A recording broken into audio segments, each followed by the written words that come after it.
네, 오늘은 설교하기 전인데요. 시간이 많이 갔어요.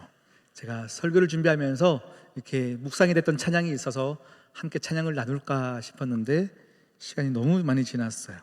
우리 두 번 반복해서 부르지는 않고요. 딱 한 번만 함께, 여러분이 많이 불러보지 않은 찬양이어서 잘 모르실 거예요. 특순하는 마음으로 제가 찬양할 때 가사에 집중하셔서 은혜 받으시기를 바랍니다.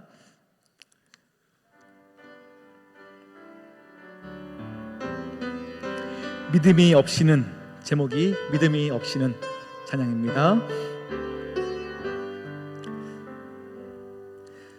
주님, 제 마음이 너무 둔해서 주님을 볼 수 없습니다. 이 땅에 속하여 이 땅만 보다가 주님 손을 놓쳤습니다. 나는 나그네로 왔는데 왜 주저앉게 되었나.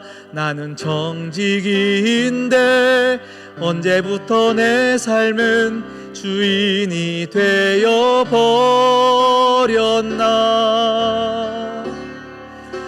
믿음이 없이는 기쁘시게 못하나니 고된 수고도 다 헛될 뿐이라. 믿음이 없어서 무너진 삶의 모든 자리에 다시 주님을 기다립니다. 아멘. 여러분, 믿음이 없이는 기쁘시게 하지 못하나니 고된 수고도 다 헛될 뿐이다. 이 고백이 오늘 설교의 주제입니다. 오늘 함께 우리 말씀을 나눌 텐데요. 비바람이 불면 오히려 반석이 드러납니다. 비바람이 불면 오히려 반석이 드러납니다. 제아의 말씀으로 말씀을 나누겠습니다. 여러분, 우리 어릴 적에 들었던 이솝 우화 얘기 중에 아기 돼지 삼형제 이야기를 아십니까? 아직 기억을 한다는 것은요, 굉장히 젊은 거예요. 저도 이렇게 어렴풋하게만 스토리만 기억나고 이야기들이 다 기억이 나지 않더라고요. 그래서 어제 저녁에 저녁 식사를 하면서 우리 함께 또 이렇게 영상으로 이야기 줄거리들을 한번 쭉 봤었어요.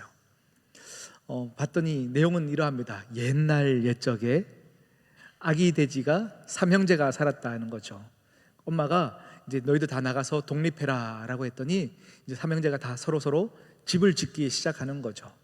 산 위에 올라가서 첫째 형 돼지가 이제 빠르게 집을 짓고 쉬기 위해서 지푸라기를 엮어서 집을 짓는 거예요. 그리고 둘째 돼지가 어떡합니까? 나무 판자를 가져와서 판자를 쌓아서 집을 짓는 거죠. 막내 셋째 돼지가 산 가장 윗 꼭대기에서 계속 밑으로 내려와서 벽돌을 조금씩 들고 올라가서 벽돌을 가져 모아놓은 거예요. 그러다 보니 벌써 형들은 집을 다 지었는데요, 셋째는 아직 벽돌 나르고 있는 건 거죠. 그러니 형들이 계속 놀리는 거예요. 야, 이 바보야, 너 참 어리석다. 굳이 산 꼭대기에 벽돌집을 왜 쌓냐라는 건 거죠. 왜 굳이 어리석게 그렇게 집을 튼튼하게 지으려고 하냐라고 합니다. 그리고 집을 다 지은 후에 누가 나타납니까? 네, 맞습니다. 여러분 아직 나이가 좀 드신 거 맞아요. 기억을 못하는 게 맞습니다. 늑대가 나타나는 거예요. 늑대가 나타나서 첫 번째 돼지 집으로 가는 겁니다. 똑똑똑 해도 문을 열어주지 않자 어떡합니까? 바람을 부니까 지푸라기 집이 다 날아가 버리는 건 거죠. 그러니 주랭랑을 치고 둘째 집으로 도망갑니다. 늑대가 뒤쫓아가서 또 함께 힘있게 바람을 후 부니 나무 판자집도 다 날아가는 건 거죠.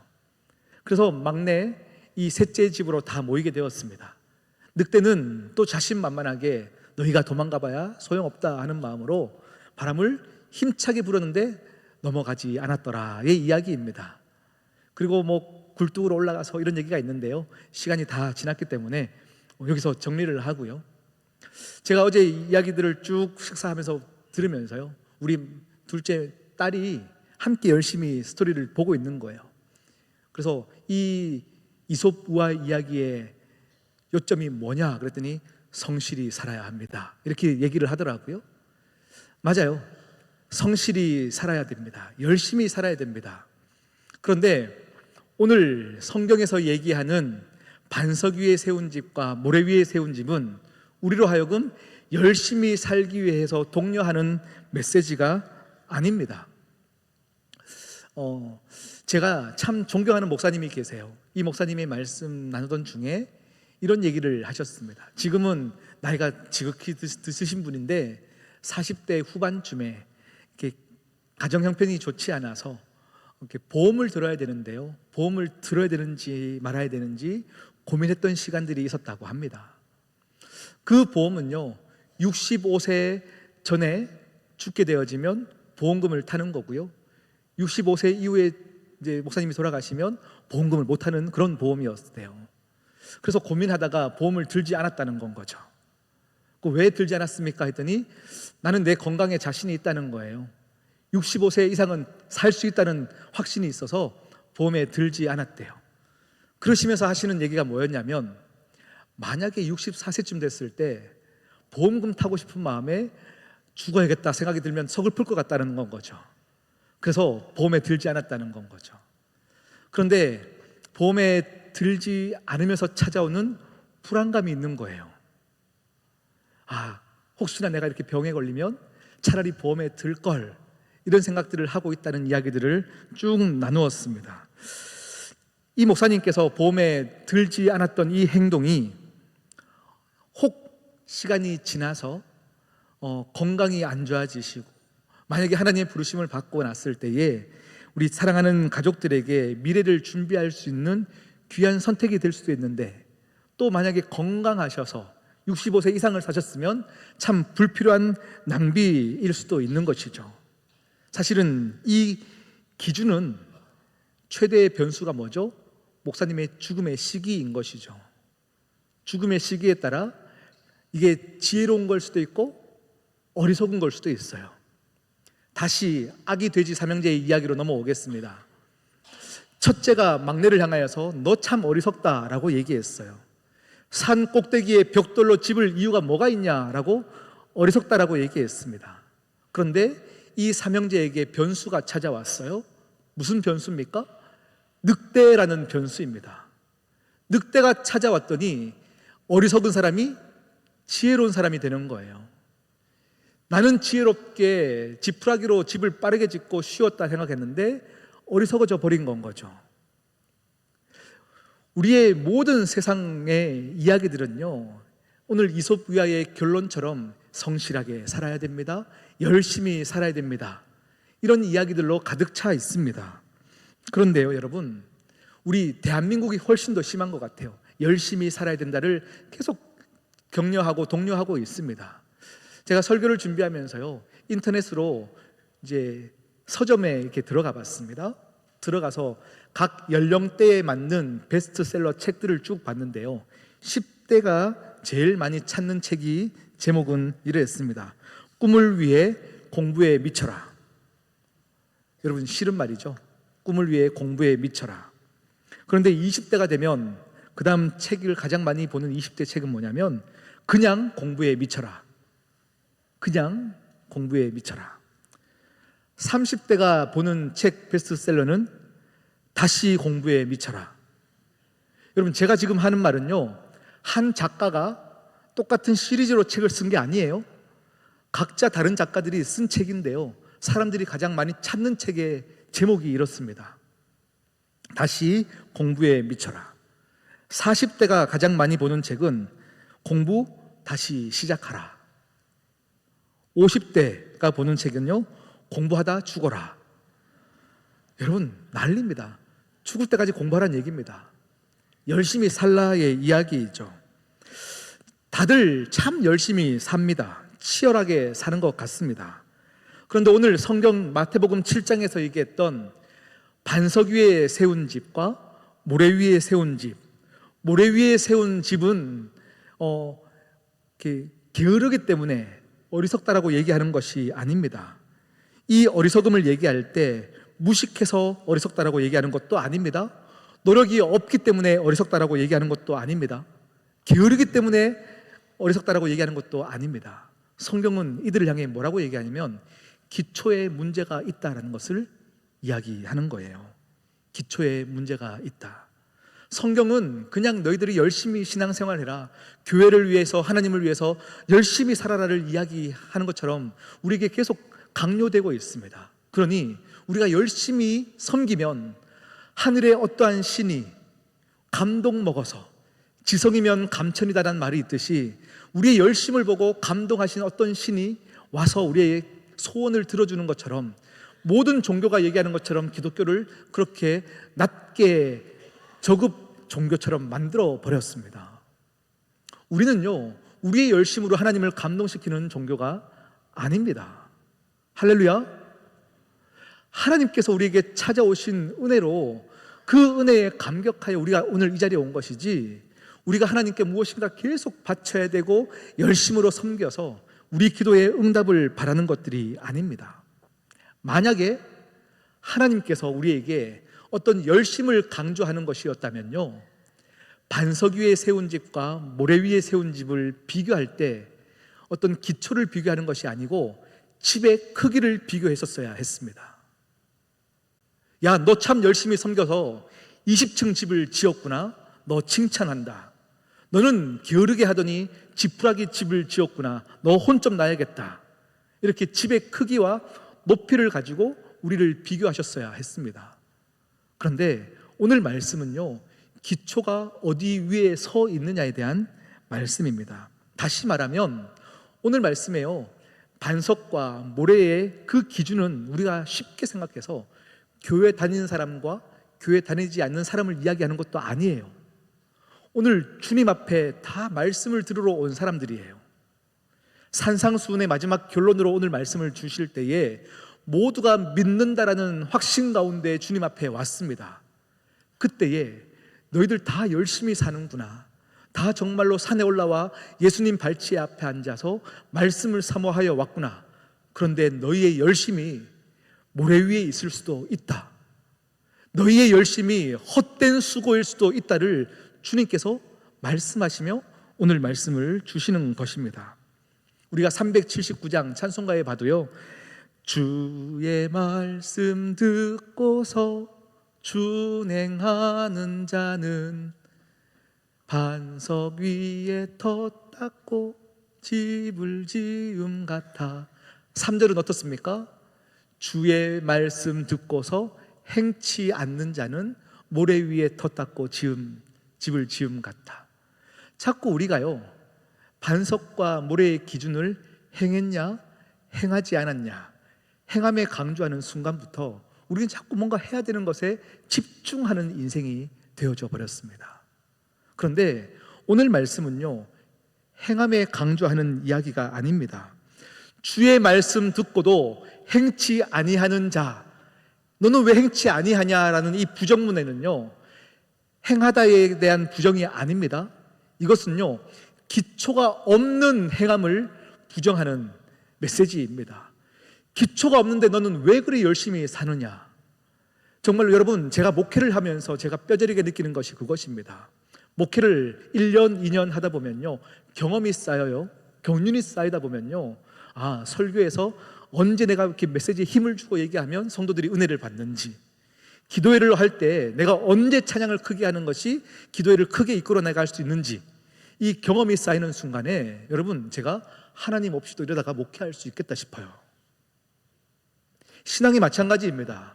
여러분의 신앙생활들이 정말로 내가 하나님을 위해서 열심히 섬긴다 하지만 어느 순간 나도 모르게 나의 영광 챙기기에 바빠서 하나님은 온데간데 없고, 하나님 없이 신앙생활하면서 내가 열심히 섬겼는데 왜 내 인생은 이렇습니까? 하며 하나님 앞에 항변하는 인생들이 참 많다라는 겁니다. 여러분, 여러분의 기도 제목들을 한번 돌아보십시오. 그런 경우들이 많지 않습니까? 하나님, 나 참 열심히 섬겼는데 왜 나에게 이런 문제가 있습니까? 왜 이런 어려움이 내게 인생 가운데 찾아왔습니까? 라고 우리는 많이 질문합니다. 그런데 오늘 말씀은 분명히 말씀하고 있어요. 반석 위에 있어도, 모래 위에 있어도 그 인생 가운데 바람이 분대요. 창수가 내리고 바람이 분다라고 말씀하고 있습니다. 근데 우리는 자꾸 신앙을 가지면 열심히 섬겼으면 내 인생이 바람이 불지 않기를 바라는 건 거죠. 그러니 바람이 부는 열심 가운데 하나님 계신 건 맞습니까? 에이, 신앙생활 해봐도 소용없다, 이렇게 결론이 나는 것이죠. 하나님, 나는 열심히 했는데 왜 내 인생이 이렇게 힘듭니까? 허나 하나님은 우리의 인생 가운데 반석 위에 든든히 서가기를 계속 가르치고 계셨습니다. 할렐루야. 여러분, 우리의 모든 종교적인 열심요, 행위들, 여러분이 오늘 주일 예배에 참석하신 것도, 또 부서를 섬기시는 것도 우리의 종교적인 행위를 할 수 있는 하나님의 사람으로 불러주셔서 조금씩 변화시켜 주시는 그 은혜가 감격이 되어야지, 어떤 행위를 한 것 자체가 하나님의 사람 된 것이라고 얘기할 수 없는 거예요. 할렐루야. 제가 오늘 말씀을 준비하다가요, 제가 우리 한번 예배를 한번 점검해 보기를 원해요. 여러분, 하나님이요, 여러분에게 신앙생활들을 하기로 초청하여 주셨습니다. 여러분, 신앙생활의 본질은 뭘까요? 왜 신앙생활 할까요? 본질은 하나님을 알아가는 거예요. 하나님을 사랑하는 거예요. 하나님이 진짜 살아계신 것이 믿어지는 것이고, 그 하나님이 나와 함께 계신 것이 믿어지는 것이 신앙생활의 본질입니다. 할렐루야. 자, 기억하셔야 됩니다. 본질이 뭔지. 근데 하나님께서 이 본질을 이렇게 깨닫게 하기 위해서 형식을 주셨어요. 형식은 뭡니까? 레위기에 통해서 너희가 제사를 드릴 때에 이런 방식으로, 이런 방법으로 제사해라, 예배 드려라, 성전은 이렇게 짓고 제사장의 옷은 이렇게 입어라. 이건 형식입니다. 형식은 이 본질, 하나님을 사랑하는 것을 담는 이쁜 그릇이에요. 본질을 담을 그릇이 필요하기 때문에 하나님이 이렇게 형식을 주신 겁니다. 자, 그런데 어느 순간에 우리가 형식에 집중하다 보니 내가 이런 행동들을 많이 했으니까 잘 믿는다 착각하면서 본질을 잊고 종교적인 행위에 집중하며 살게 되어진 거죠. 그러니 그런 우리를 향하여서 너희가 수고하는 종교적인 열심은 모래 위에서 최선을 다하는 건데 그거 헛된 것이다 라고 말씀하시는 거예요. 할렐루야. 여러분, 예배를 드릴 때 또 우리가 이렇게 순서를 맡아서 설교자로, 기도자로, 또 찬양 인도자로 우리가 불렀을 때요, 예배 의상을 사실은 편한 복장으로 올 수도 있어요. 그런데 예배를 섬기는 마음으로 내게 가지고 있는 것 중에 가장 귀한 옷을 입고 서는 것은요, 어찌 보면 겉모습이 아닙니다. 이것은 예배를 사랑하는 형식이지만 주님께 드리기 위해서 가장 아름다운 옷을 입고 주님을 앞에 나가기 위해서 가장 멋진 옷을 입는 것은, 그것은 하나님께서 기뻐 받으시는 모습이다 라는 거예요. 우리 부모님의 세대들은 어땠습니까? 주일을 준비하며 토요일 날요, 우리 헌금을 다리미질을 해서 헌금 봉투에 정성껏 넣어서 헌금하셨어요.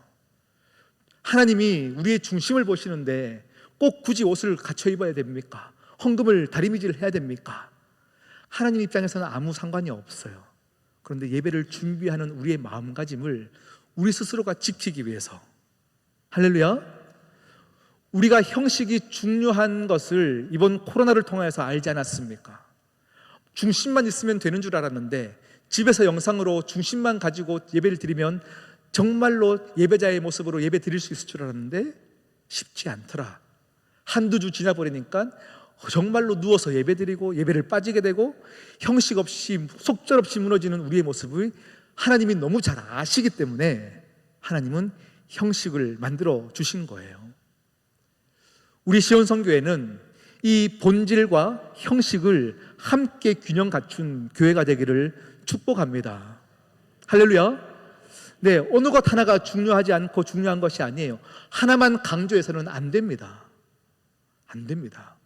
그래서 제가 참 존경하는 목사님이 계세요.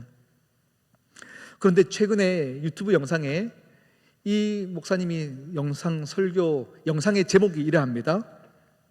교회를 섬긴다며 예배당 쓸고 닦는 분들 보세요. 제목이 이렇습니다. 교회 섬긴다며 예배당 쓸고 닦는 분들 보세요. 영상의 설교의 내용은 이렇습니다. 예배당 아무리 쓸고 닦아도 그게 중요한 게 아닙니다. 예배당을 우상화시키면 안 됩니다. 여러분 스스로가 교회이고 예배당입니다. 이제 이런 얘기인 거죠. 어찌 보면 맞는 얘기이고요, 어찌 보면 이렇게 오해가 될 수 있는 설교입니다. 목사님이 아마 설교에 하실 때에, 준비하실 때의 마음가짐은 아마 이랬을 거예요. 예배당을 쓸면서 나 신앙생활 잘하고 있다고 착각하는 사람들이 많이 보였기 때문에 아마 이렇게 설교를 준비하지 않았나 싶어요. 그런데 여러분, 형식도 중요해요. 하나님께서 머무시는 이 성전을 사모하는 마음으로 정말로 겸손히 성전을 닦고 쓸면서 하나님, 내 마음의 성전도 이렇게 깨끗하게 하길 원합니다의 간절한 마음으로 또 내 마음도 지켜가고 교회도 지켜가는 이 두 가지는 균형 있게 가야 되는 거예요. 어느 순간 이 시대가요, 하나를 버리고 하나의 편향된 이야기들을 참 많이 하게 되는데요, 아닙니다. 본질도 형식도 굉장히 중요합니다. 그러하기 때문에 하나님은 우리의 신앙생활 가운데 정말로 반석이 무엇인지, 네가 신앙생활하는 그 근본의 이유가 무엇인지를 점검하라 말씀하고 있습니다. 시편 53편 1절 말씀 함께 보기를 원하는데요, 제가 천천히 읽어드릴게요. 어리석은 자는 그의 마음에 이르기를 하나님이 없다 하도다. 어리석은 자는 어떻게 한다고요? 마음에 하나님이 없다라고 얘기한대요. 그들은 부패하며 가증한 악을 행하며 선을 행하는 자가 없도다. 오늘 시편 53편을만 보면요, 하나님을 모르는 세상 사람들을 이야기하는 것 같아요. 그런 사람들을 향해서 어리석다라고 얘기하는 것 같아요. 그런데 예레미야 말씀을 보면 이 어리석음을 이렇게 정의합니다. 내 백성은 나를 알지 못하는 어리석은 자요. 누가요? 내 백성은, 하나님이 택한 예배하는 자들을 향하여서 말씀하시는 겁니다. 내 백성은 나를 알지 못하는 어리석은 자요, 지각이 없는 미련한 자식이라. 악을 행하기에는 지각이 있으나 선을 행하기에는 무지하도다. 하나님이 택한 백성들 안에서도 하나님 없이 모래사장 위에서 집을 짓는 사람들이 참 많습니다. 모래 위에 집 짓는 것이 훨씬 더 어려워요. 그러니 우리는 수고하여 내 영광 챙기기에 바쁩니다. 거기에 신앙생활들을 이용하는 사람들이 참 많은 것입니다. 여러분, 오늘 설교 후에는, 여러분 오늘 예배 후에는 여러분이 왜 교회에 오는지, 내가 왜 교회를 섬기고 부서에서 이렇게 열심히 섬기는지에 대한 그 근본의 이유를 다시금 찾으십시오. 내가 열심히 섬겼는데도 하나님을 사랑하는 그 갈망이 없다면 다시금 기도함으로, 하나님, 내가 하나님 더 알기를 원합니다. 하나님 사랑하기를 원합니다. 이것을 여러분 기도함으로 사모해 가셔야 한다라는 것입니다. 우리 많은 신앙인들이요, 좁은 문으로 들어가라, 좁은 길로 들어가라 라고 하면요, 내가 고생하는 것이 내 신앙의 높은 상징인 것처럼 자랑하기 시작합니다. 이 또한 자기 영광 챙기기에 목숨을 거는 인생인 거예요. 우리 인간이 그렇습니다. 내 영광 챙기는 것에는요, 손해를 감수합니다. 아니요, 죽음까지도 각오하면서 내 영광 챙기기에 목숨을 거는 것이 우리의 인생입니다. 그러니 하나님은 그 모습을 보며 안타까워하시며 반석 위에 세운 집과 신앙인이라 생각하는 모래 위에 세운 집의 이 비유를 들며, 아니다, 너희의 수고 그것이 중요한 것이 아니다. 예수 그리스도를 반석으로 둔 곳 안에서 집중하여 그 위에 머물러 있으라 말씀하고 계십니다. 여러분, 내가 근거한 그 반석이 예수님이라면 지푸라기라도 안전합니다. 내가 서 있는 그것이 예수 그리스도의 반석이라면 그것만으로 여러분 정말로 감사가 넘쳐납니다. 할렐루야. 여러분 정말로 여러분의 삶을 다시금 돌아보시기를 축복합니다. 여러분의 삶 가운데 하나님의 은혜가 있기를 바라고요. 마지막 한 가지 예화를 들고 마치겠습니다. 여러분, 어떤 것이 반석 위에 서 있는 것이냐? 노아의 이야기를 보겠습니다. 노아는 하나님의 은혜를 입은 자다라고 하면서 성경에서 가장 처음으로 은혜라는 단어가 언급된 곳이 노아의 이야기입니다. 그는 은혜를 받은 자예요. 하나님과 깊은 교제를 나눈 자입니다. 하나님을 믿었다는 이유로 하나님 무엇을 명령하십니까? 산에 올라가 배를 지어라. 산에 올라가 배를 지어라. 그가 말씀에 순종하여 나무를 들고 산 꼭대기에서 배를 짓고 있는 거예요. 세상 사람들이 보기에는 어떻습니까? 야, 이 바보야, 바다에서 지으면 이해라도 하지, 산 꼭대기에서 그게 뭐 하는 짓이냐 얘기를 듣는 거예요. 만약에 그가 하나님을 진짜 신뢰하는 마음이 없었다면 이 바보야 소리 가운데 어떡하겠습니까? 하나님은 참 야속하신 하나님, 하나님 정말 계신 건 맞습니까? 하고 그 사명을 감당하지 못했을 겁니다. 그런데 그의 믿음은 정말로 반석 위에 있는 믿음이었습니다. 끝까지 순종함으로 사명을 감당하는 거예요. 많은 욕을 듣고요, 오해 소리들을 들으면서도 그는 끝까지 그 일 가운데 갑니다. 비가 왔습니다. 창수가 내리고 바람이 붑니다. 그러나 그는 반석 위에 있었기에 흔들리지 않았습니다. 그때 어떤 일이 일어납니까? 진짜 비가 내립니다.